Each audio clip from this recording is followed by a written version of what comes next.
বর্তমান বিশ্বের ক্ষমতাধর রাষ্ট্রগুলোর মধ্যে সবার আগে যেসব দেশের নাম চলে আসে সেগুলো হলো আমেরিকা, রাশিয়া, চীন, জার্মানি ও ফ্রান্স সহ বিভিন্ন ইউভুক্ত দেশ, ইরান এবং মধ্যপ্রাচ্যের ইসরায়েল।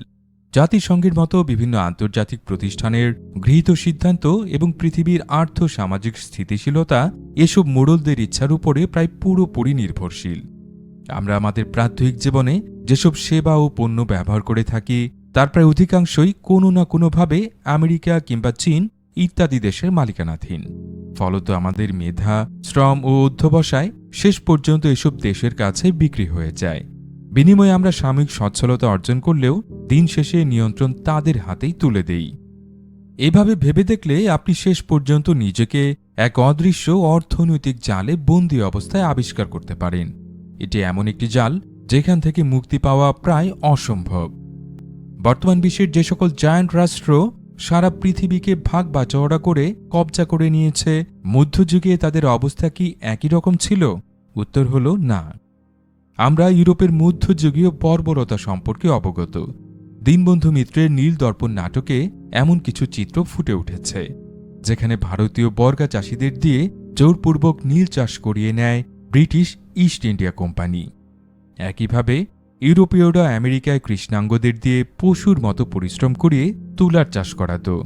ব্রিটিশ সাম্রাজ্যের এই সোনালী যুগে অগন্তি মানুষ শোষিত হয়েছে।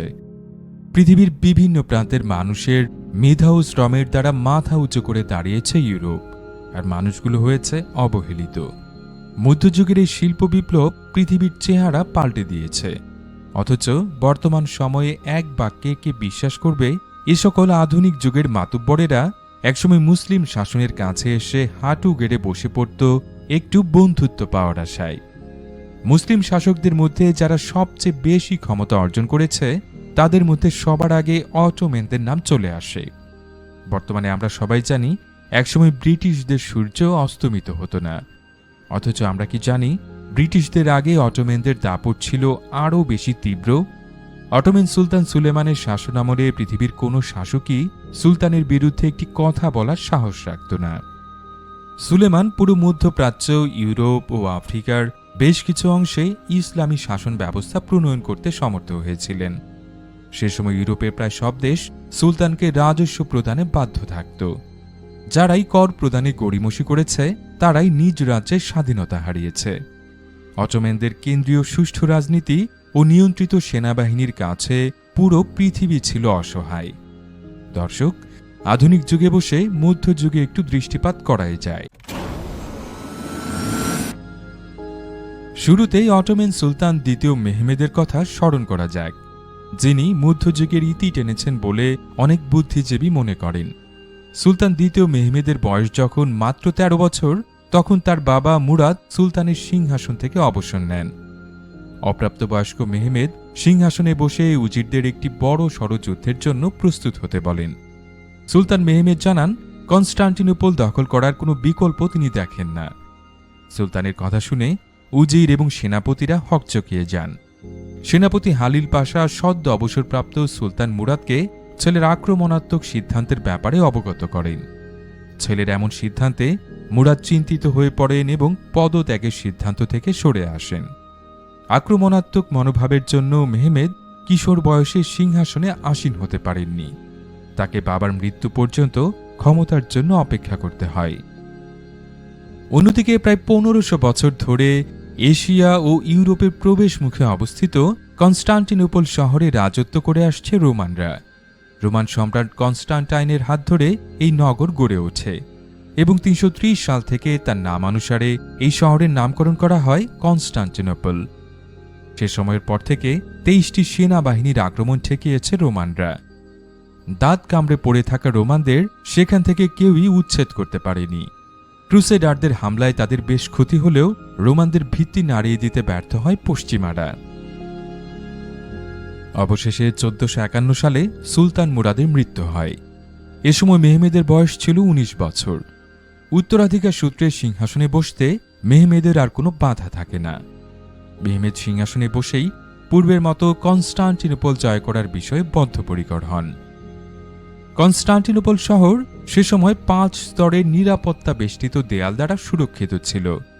এই দেয়াল ভেদ করে শহরে প্রবেশ করা কোনো সেনাবাহিনীর পক্ষেই সম্ভব হয়নি। শহরের এক পাশে ছিল ইউরোপের প্রবেশমুখ গোল্ডেন হর্ন, যেখানে কোনো নৌবাহিনী পৌঁছাতে পারেনি, কেননা প্রবেশমুখে মাইলের পর মাইল সমুদ্রপৃষ্ঠ শেকল দিয়ে বন্ধ করা ছিল, যা হাজার বছর ধরে গোল্ডেন হর্নকে সুরক্ষা দিয়ে আসছিল। অটোম্যানরা মাঝারি আকারের কামান তৈরিতে দক্ষ, একথা রোমানদের ভালোই জানা ছিল।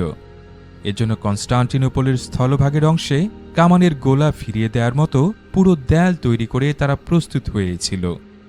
একই সাথে ইউরোপের সাথে সুসম্পর্ক বজায় রেখে কূটনৈতিক অবস্থানও শক্তিশালী করে রেখেছিল রোমানরা। অন্যদিকে সুলতান পরবর্তী 2 বছর অতিবাহিত করেছেন অটোম্যান সেনাবাহিনী ও নৌবাহিনীকে সুসংহত করতে। অল্প বয়সী সুলতানের কৌশল এবং দক্ষতা নিয়ে অনেকের মনেই প্রশ্ন জেগে ওঠে। এমনকি সুলতানের বাল্যকালের শিক্ষক সেনাপতি হালিল পাশাও সুলতানকে নিয়ে চিন্তিত হয়ে পড়েন। সব ধরনের প্রতিকূলতার অবসান ঘটিয়ে সুলতান গড়ে তোলেন শক্তিশালী নৌবহর এবং ভারী কামান বেষ্টিত ৮০,০০০ সৈন্যের এক সুবিশাল সেনাবাহিনী। এ সময়ের মধ্যে তিনি অন্য ধর্মাবলম্বীদের ইসলাম গ্রহণে অনুপ্রাণিত করতে থাকেন। প্রচুর মানুষ ইসলাম গ্রহণ করে সেনাবাহিনীর এলিট শ্রেণীতে জায়গা পেয়ে যায়। দিন দিন সেনাবাহিনীর সক্ষমতা বৃদ্ধি পেতে থাকে। সুলতানকে নিয়ে সকল প্রশ্ন সময়ের পরিক্রমায় ধুয়ে মুছে যেতে থাকে। সুলতান একটি কামানকে তার বহরে জায়গা দেন, যার নাম ছিল মাহি। এটি দৈর্ঘ্যে ছিল ২৭ ফুট। এটি ২৭২ গেজের একটি গোলা 1 মাইল দূরের লক্ষ্যবস্তুতে আঘাত হানতে পারত। ১৪৫৩ সালের মার্চ মাসে সুলতান মেহমেদ কনস্টান্টিনোপল অভিমুখে সুবিশাল সেনাবাহিনী নিয়ে অগ্রসর হন। প্রথমেই তিনি কামানের গোলা দিয়ে কনস্টান্টিনোপলের অভেদ্য দেয়াল চূর্ণ করতে থাকেন। প্রথম অবস্থায় রোমানরা বেশ ভড়কে যায়। এমন দানবীয় কামানের জন্য তারা মোটেও প্রস্তুত ছিল না। তবে বরাবরের মতো তারা হাল ছেড়ে দেয়নি। ক্ষতিগ্রস্ত দেয়াল দ্রুত মেরামত করার সিদ্ধান্ত নেন রোমান সম্রাট। এভাবে সপ্তাহের পর সপ্তাহ চলতে থাকে। রোমানদের প্রচুর ক্ষয়ক্ষতি হতে থাকে, কিন্তু দেয়াল যেমন ছিল তেমনই থেকে যায়। মূলত রোমানরা যুদ্ধের চেয়ে দেয়াল মেরামতের দিকে বেশি জোর দেয়। ভাঙা দেয়াল পুনরায় ধ্বংস করতেই অটোম্যানদের শক্তি খরচ হতে থাকে। অতিরিক্ত গোলাবর্ষণে কামানের সক্ষমতা হ্রাস পেতে থাকে। কিছু খণ্ডযুদ্ধে মুসলিমদের পরাজয় ঘটে। এভাবে মাস চলে যায়। দেয়াল যেমন ছিল তেমনই থেকে যায়। স্থলপথ দিয়ে কনস্টান্টিনোপলে প্রবেশ যে অসম্ভব, সময়ের সাথে সাথে তা স্পষ্ট হয়ে ওঠে। আবার জলপথে গোল্ডেন হর্নে প্রবেশ করতে গেলে প্রথম শেকলের বাধাই সুলতানের নৌবহর অতিক্রম করতে পারবে না, এটিও ছিল সুলতানের কাছে স্পষ্ট। এমন পরিস্থিতিতে সুলতান মেহমেদ একটি ঐতিহাসিক সিদ্ধান্ত নিলেন। গোল্ডেন হর্নের দক্ষিণে গোল্ডেন হর্ন আর কনস্টান্টিনোপল শহর বিভাজনের যে দেয়াল তা ১ স্তর বিশিষ্ট, আর এর উত্তরে গালাটা বনাঞ্চল। সুলতান সিদ্ধান্ত নিলেন বনের ভেতর দিয়ে নৌবহর গোল্ডেন হর্নে প্রবেশ করিয়ে এই দেয়ালে কামানের গোলা বর্ষণ করবেন। সুলতান গাছের গুড়িতে চর্বি মেখে সেখান দিয়ে নৌবহর নিয়ে যাওয়ার নির্দেশ দিলেন। রাতের অন্ধকারে গাছ কেটে স্থলপথে নৌবহর নিয়ে যাওয়ার এই পথ তৈরি করতে খুব বেশি সময় নেয়নি অটোম্যান আর্মি। হঠাৎ এক ভোরে রোমানরা দেখতে পায় অটোম্যানরা নিশ্ছিদ্র নিরাপত্তা বেষ্টনী ভেদ করে গোল্ডেন হর্নে প্রবেশ করেছে। সুলতানের এমন অভিনব কৌশলে রোমানদের ভিত নড়ে যায়। প্রায় 2 মাস রক্তক্ষয়ী যুদ্ধের পর 1500 বছরের ক্ষমতা হারিয়ে বসে রোমান সাম্রাজ্য। ইতি ঘটে তথাকথিত মধ্যযুগের। সুলতান মেহমেদ কনস্টান্টিনোপলকে রাজধানী করেন এবং এর নাম দেন ইস্তাম্বুল। তখন থেকে পৃথিবীর স্বর্ণের খনি মুসলিমদের হাতে চলে আসে। কনস্টান্টিনোপল বিজয়ের পর মুসলমানদের ইউরোপে প্রবেশে আর কোনো বাধা থাকে না। মুসলিম সাম্রাজ্যের স্বর্ণযুগের সূচনা ঘটে এখানেই। কনস্টান্টিনোপল ইস্তাম্বুলে পরিণত হওয়ার পর অটোম্যানরা সাম্রাজ্যের বিস্তারের দিকে মনোযোগী হয়। সুলতান দ্বিতীয় মেহমেদের সাহসিকতা এবং সুকৌশল অটোম্যানদের পালে হাওয়া দেয়। এরই ধারাবাহিকতায় অটোম্যান সুলতানদের মধ্যে শ্রেষ্ঠ সুলতান সুলেমানের আবির্ভাব হয় 1520 সালে। বিজ্ঞ এই শাসক 1566 সাল পর্যন্ত টানা 46 বছর রাজ্য বিস্তার এবং ইসলামী শাসন প্রতিষ্ঠা করেন। সুলতান মেহমেদের পর থেকে সুলতান সুলেমান পর্যন্ত ১০০ বছরের বেশি সময় ধরে অটোমেনদের শক্তি বৃদ্ধি পেয়েছে। সুলেমান এই শক্তিমত্তাকে এক অনন্য উচ্চতায় নিয়ে যান। সুলতান সুলেমান ১৪৯৪ সালের ২৭ এপ্রিল জন্মগ্রহণ করেন। তার জন্মস্থান তুর্কি শহরের ট্র্যাবসানে। ছেলেবেলা থেকেই তিনি বেশ কিছু বিষয়ে শিক্ষা লাভ করতে সমর্থ হন। তিনি রাষ্ট্রীয় দায়িত্ব পালনে দক্ষ হিসেবে বেড়ে উঠতে থাকেন। তিনি অটোমেন সাম্রাজ্যের ১০ম সুলতান এবং ইসলামের ৮৯তম খলিফা। ১৫২০ সালে সিংহাসনে আরোহণের বছরখানেক পর তিনি হাঙ্গেরি ও বোহেমিয়ার রাজাকে শ্রদ্ধা নিবেদনের জন্য ২ জন রাষ্ট্রদূত প্রেরণ করেন। হাঙ্গেরি রাজা ঘটনাক্রমে সুলতানের ২ রাষ্ট্রদূতকে বন্দী করে রাখেন। এ খবর সুলতানের কানে পৌঁছানোর পর বিকল্প চিন্তা করার আগেই তাদের বিরুদ্ধে যুদ্ধের ঘোষণা দেন সুলেমান। ১৫২১ সালে তিনি তার অবাধ্যদের সমুচিত জবাব দিতে শুরু করেন। প্রথমেই তিনি সাবাক দুর্গ দখল করেন এবং বেলগ্রেড অবরোধ করে রাখেন। অবশ্য বেলগ্রেড অবরোধ প্রতিহত করে। পরে সুলতান তার সেনাবাহিনী থেকে মাত্র ৪০০ সৈন্যের একটি প্লাটুন প্রেরণ করেন। এই ছোট আর্মি বিজয় ছিনিয়ে আনে। সুলতানের সব সৈন্য অক্ষত থেকে যায়। এরপর সুলতানের চোখ যায় লোহিত সাগরের দিকে। তিনি সেখানে নৌবহর প্রেরণ করেন এবং সমুদ্রপথে তার দাপট স্থাপন করেন। সুলতানের পরবর্তী যাত্রা হয় আলজেরিয়া, তিউনিসিয়া, রোডস দ্বীপ, ইরাক ইত্যাদি অঞ্চল অভিমুখে। সুলতান সুলেমানের অভিনব যুদ্ধ কৌশল এবং বিজ্ঞতা ছড়িয়ে পড়তে থাকে পৃথিবীর বিভিন্ন প্রান্তে। কৃষ্ণ সাগর এবং ভূমধ্য সাগরের অঞ্চলগুলিও সুলতানের নিয়ন্ত্রণের আওতায় চলে আসে। পরবর্তীতে সুলতান স্লোভানিয়া, ট্রান্সিলভানিয়া, বসনিয়া ও হার্জেগোভিনা রাজ্যগুলোকে অটোমেন সাম্রাজ্যের পতাকা তলে নিয়ে আসেন এবং সেখানে মুসলিম শাসন প্রতিষ্ঠা করেন। সুলেমান যেদিকে গেছেন বিজয় ছিনিয়ে এনেছেন, এমন বললেও খুব একটা ভুল বলা হয় না। তবে বিজয়ের বাইরেও সুলতানের কিছু উল্লেখযোগ্য ঘটনা আছে যা তাকে বিজয়ের স্বাদ এনে দিতে পারেনি, তবে অনন্য অভিজ্ঞতার সম্মুখীন করিয়েছে। ১৫২৯ সালে সুলতানের ক্ষমতায় আসার ৯ম বছরে প্রায় ১,২০,০০০ সৈন্যের অটোমেন সেনাবাহিনী অস্ট্রিয়ার বিরুদ্ধে যুদ্ধে অংশ নেয়। সুলেমানের এই বিশাল সেনাবাহিনী বিপুল শক্তি প্রয়োগ করেও সেই যুদ্ধে জয় হতে পারেনি। এর পেছনে সুলতানের অদক্ষতা ছিল না। এর পেছনের কারণটি হল সে সময়ে চলমান মহামারী। এই মহামারীতে অটোমেন সৈন্যদের ১/৩ মৃত্যুর কোলে ঢলে পড়ে। এই যুদ্ধে প্রকৃতি যেন অস্ট্রিয়ার পক্ষে চলে যায়। সুলতান রাশিয়াকে বধির দেশ হিসেবে বিবেচনা করতেন। রাশিয়ার ভূমি সুলতানের পছন্দের ছিল না। তারপরে তিনি মস্কোভিট শহরে বেশ কিছু অভিযান পরিচালনা করেন। তবে রাশিয়ার বিরুদ্ধে সুগঠিত সামরিক অভিযান কখনোই সম্ভব হয়ে ওঠেনি। এর পেছনে রাশিয়ার ভৌগোলিক অবস্থান ও জলবায়ু বেশ প্রভাব বিস্তার করে। অটোমেনদের পর দ্বিতীয় বিশ্বযুদ্ধে জার্মানরাও মস্কোতে প্রবেশ করতে পারেনি। রাশিয়ার তীব্র শীত তাদের পরাহত করে। সুলতান সুলেমান তার ৪৬ বছরের রাজ্য বিস্তারের অভিযানে কিছু প্রাকৃতিক প্রতিকূলতার কাছে হার মেনেছেন, তবে কোনো মানব সৃষ্ট প্রতিকূলতা তাকে দমন করতে পারেনি। এমনকি তিনি তার শারীরিক বার্ধক্যতাকে পেছনে ফেলে যুদ্ধে নেতৃত্ব দিয়েছেন। তার বয়স যখন ৭২ বছর, তখন তিনি হাঙ্গেরির বিরুদ্ধে যুদ্ধে অংশগ্রহণ করেন। সুলতান শারীরিক অসুস্থতা ও বিশিষ্টদের নিষেধ অগ্রাহ্য করে এই যুদ্ধের জন্য বেরিয়ে পড়েন। সিজিটাভরের হাঙ্গেরিয়ান দুর্গ অবরোধের সময় তিনি নিজ তাঁবুতে অবস্থান করছিলেন। এমন সময়ে তার মৃত্যু হয়। তিনি মুসলিম সাম্রাজ্যের একমাত্র সুলতান, যার সময় সুলতানের মৃত্যু সৈন্যদের সাহসের উপর যাতে কোনো প্রভাব না ফেলে সে কারণে কিছুদিন এই খবর গোপন রাখা হয়। সেই যুদ্ধে হাঙ্গেরির পতন ঘটে। এখানে বলে রাখা যায়, সুলতান সুলেমানের মৃত্যুর সাথে সাথে অটোমেনদের পতনের বীজও যেন বপন হয়ে যায়। যদিও প্রথম বিশ্বযুদ্ধের আগ পর্যন্ত অটোমেনদের অস্তিত্ব ছিল, তবে অটোমেনীয় জৌলুস সবচেয়ে বেশি অর্জন করতে পেরেছেন সুলতান সুলেমান।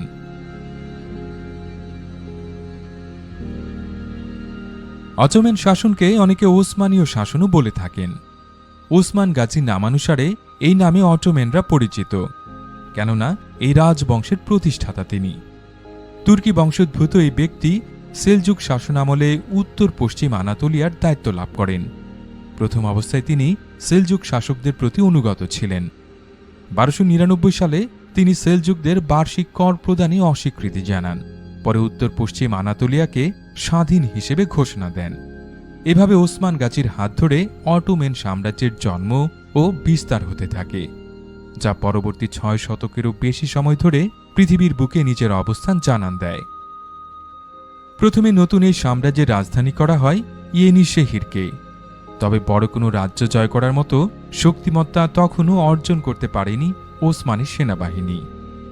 সময় অতিবাহিত হওয়ার সাথে সাথে অটোমেনদের শক্তি বৃদ্ধি পেতে থাকে। 1321 থেকে 26 সাল পর্যন্ত ওসমানীয় সেনাবাহিনী বার্সা এবং মুদান্না বন্দরের মতো বেশ কিছু গুরুত্বপূর্ণ অঞ্চল দখলে নিয়ে আসে। বার্সা অটোমেনদের দখল করা প্রথম বাণিজ্যিক শহর। তার পূর্বে কেবল বারবারদের বিরুদ্ধে যুদ্ধ জয়ে অটোমেনদের সন্তুষ্ট থাকতে হতো।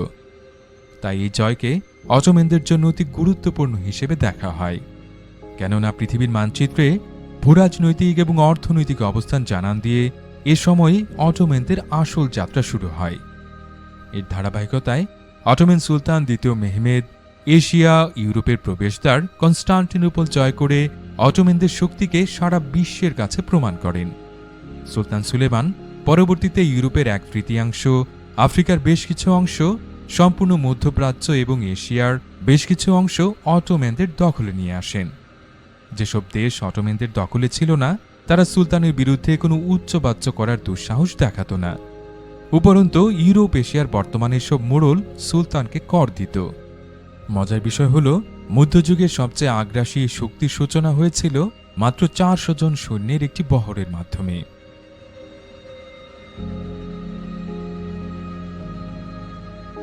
পৃথিবীর কোনো কিছুই চিরস্থায়ী নয়। অটোমেনরা রোমানদের পতন ঘটিয়ে নিজেদের দাপটকে সারা বিশ্বে পৌঁছে দিয়েছিল।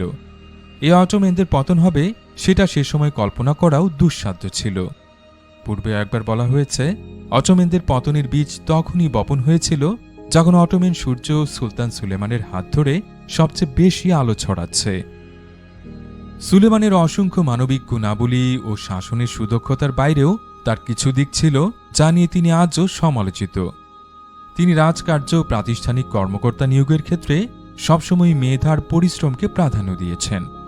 তার সময়েই ইব্রাহিম পাশা কিংবা রুস্তম পাশার মতো মেধাবী ও দক্ষ ব্যক্তিত্ব আমরা দেখতে পাই। তবে তিনি তার সবচেয়ে সুযোগ্য 2 সন্তান শাহজাদা মুস্তাফা ও শাহজাদা বায়েজিদের মৃত্যুদণ্ডাদেশ দেন। এর পেছনের কারণ ছিল তার সন্তান তিনি বেঁচে থাকাতেই তার চেয়ে বেশি জনপ্রিয়তা অর্জন করেছিল, যা তার ক্ষমতার জন্য হুমকি হয়ে দাঁড়িয়েছিল। এই 2 সন্তানকে হত্যা করার পর সুলতান সুলেমানের সুযোগ্য উত্তরসূরি ছিল না। সুলতানের একমাত্র জীবিত সন্তান শাহজাদা সেলিম সুলতানের পর ক্ষমতায় আসেন। সেলিম ছিলেন রাজ্য পরিচালনায় অমনোযোগী। তিনি অধিকাংশ সময় প্রাসাদের ভেতর মদ্যপানে ব্যস্ত থাকতেন। যুদ্ধবিমুখ এই সুলতানের অযোগ্য নেতৃত্বে সৈন্যদের দক্ষতা কমতে থাকে। যুদ্ধের অভাবে অনেক সৈন্য বিভিন্ন ধরনের অনৈতিক কাজের সাথেও লিপ্ত হয়ে পড়ে। অন্যদিকে রাষ্ট্রীয় প্রতিষ্ঠানগুলোতে ঢুকে পড়ে নানা রকম অনিয়ম ও দুর্নীতি। সুলতান সেলিমের সময় ভেনিসিয়াদের বিরুদ্ধে যুদ্ধে অটোমেনদের পরাজয় ঘটে। পরবর্তীতে সুলতান তৃতীয় মুরাদের মৃত্যুর পর তার ছেলে তৃতীয় মাহমুদ তার 19 ভাইকে হত্যা করে ক্ষমতায় বসেন। তবে তিনি বিচক্ষণ ছিলেন না। সুলতান হিসেবে একক কোনো সিদ্ধান্ত তিনি নিতে পারতেন না। ফলে তার আশপাশের লোকজন ছল চাতুরি করে নিজেদের সুবিধা অর্জন করে নিত। পরবর্তীতে সুলতান আহমেদের মৃত্যু হয় মাত্র 27 বছর বয়সে। এরপর প্রথমবারের মতো অটোমেন সাম্রাজ্যের সিংহাসন কলঙ্কিত হয়। এই প্রথমবারের মতো পিতার পর পুত্র সিংহাসনে না বসে সেখানে বসানো হয় সুলতান আহমেদের মানসিক ভারসাম্যহীন ভাই মোস্তফাকে। সবচেয়ে সুযোগ্য শাসক সুলতান সুলেমান তার শাসন কার্যে পরিপূর্ণ দক্ষতার পরিচয় দিলেও উত্তরসূরি নির্বাচনের ক্ষেত্রে তিনি ভুল করেছিলেন। সুলতান সুলেমানের সুযোগ্য উত্তরসূরি ছিলেন তার পুত্র শাহজাদা মুস্তফা, যিনি বিনা কারণে কেবল আবেগের বশে বাবার দ্বারা মৃত্যুদণ্ডে দণ্ডিত হন। সুযোগ্য শাসকের এই ক্ষতি কোনোদিনও সামাল দিতে পারেনি অটোমেন সাম্রাজ্য। Once chosen, there is no going back. It will be your only home on this alien world. So be sure to pick the one that feels most comforting to you. In the days ahead, you will wander far and wide,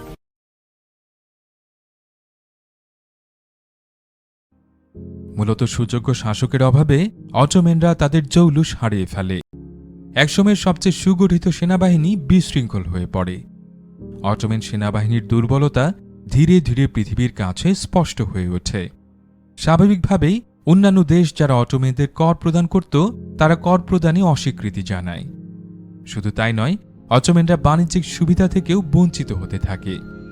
বিংশ শতাব্দীতে এসে ইউরোপে অটোমেনরা প্রায় সব অস্তিত্বই হারিয়ে ফেলে। ইউরোপে আবার প্রবেশের জন্য প্রথম বিশ্বযুদ্ধে অটোমেনরা জার্মানির পক্ষে যুদ্ধে অংশ নেয়। দীর্ঘদিন যুদ্ধে না করা অদক্ষ এই বাহিনী বিশ্বযুদ্ধে তেমন দক্ষতা দেখাতে পারেনি। প্রথম বিশ্বযুদ্ধে অবধারিতভাবেই তাদের পরাজয় ঘটে। অন্যদিকে ইউরোপে শিল্প বিপ্লব ও রেনেসাঁ বিপ্লবের পর দ্রুত এগিয়ে যেতে থাকে ইউরোপিয়ানরা। কনস্টান্টিনোপল থেকে রোমানদের পতনের পর সেখানকার অনেক বিজ্ঞ ব্যক্তি ইউরোপে পালিয়ে গিয়েছিলেন, আর তাদের হাত ধরেই রেনেসাঁ বিপ্লব সংঘটিত হয়। এইভাবে ভেবে দেখলে আপনি দেখতে পাবেন মুসলিমরা রাজ্য বিস্তারে এত বেশি মনোযোগী ছিলেন যে ইউরোপীয়দের সে সময়কার নীরব বিপ্লব নিয়ে তাদের তেমন মাথা ব্যথা ছিল না। অথচ দীর্ঘ দৌড়ে ইউরোপীয়রা দাপটের সাথেই টিকে আছে। এদিকে অটোমেন শাসনের অবসান হয় স্বাধীন তুরস্কের প্রথম প্রেসিডেন্ট মুস্তফা কামাল আতাতুর্কের হাত ধরে। কামাল আতাতুর্ক তুরস্কের জাতীয়তাবাদী আন্দোলনের নেতৃত্ব দেন। তার নেতৃত্বে তুর্কি প্রজাতন্ত্রের প্রতিষ্ঠা হয়। একটি স্বাধীন, সার্বভৌম ও ধর্মনিরপেক্ষ রাষ্ট্র গঠনের মাধ্যমে ওসমানীয় শাসনের পরিসমাপ্তি ঘটে।